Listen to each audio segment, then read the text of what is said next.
இந்த 38 வருடமாய் வியாதியா இருந்தவன் 38 இயர்ஸ் என் வாழ்க்கையில முடிஞ்சிருச்சு.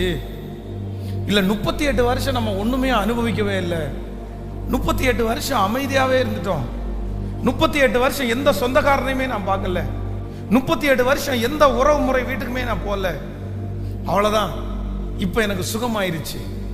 இப்ப நான் விடுதலை அடைஞ்சிட்டேன். நான் ஃபர்ஸ்ட் எங்க மாமா வீட்டு தான் போவேன்.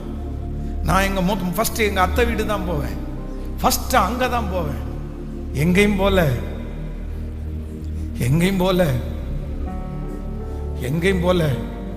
எங்க வந்தார் தெரியுமா? சொல்லுங்க சிஸ்டர். நீங்க என்ன சிஸ்டர் செய்ய போறீங்க? பிரதர் நீங்க என்ன செய்ய போறீங்க?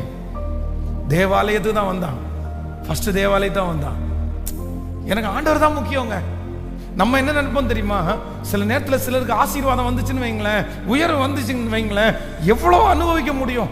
அவ்வளவுதான். இது வரைக்கும் நம்ம அனுபவிக்கலடா, இது வரைக்கும் அப்படி போலடா, இனியாவது அனுபவிப்போம். இனியா இல்ல இல்ல இல்ல இல்ல இல்ல நான் இப்படியே இருந்தா ஒன்றும் இல்லாம போயிருப்பேன். ஆனா எனக்கு மறு ஜீவனை கொடுத்தது யாரு? ஆண்டவருக்கு ரொம்ப ஆச்சரியம். என்ன ஆச்சரியம்னா, எத்தனையோ பேர் பெதஸ்தா குளத்திலிருந்து விடுதலையாக்க போறவங்க யாருமே திரும்பி எங்க வரல. சத்தமா சொல்லுங்க பிரதர். யாருமே தேவாலயத்துக்குள்ள வரல. வாசல் வரைக்கும் வந்துட்டு வாசல்ல சுகப்படுத்திட்டு அப்படியே திரும்பி போயிட்டாங்க.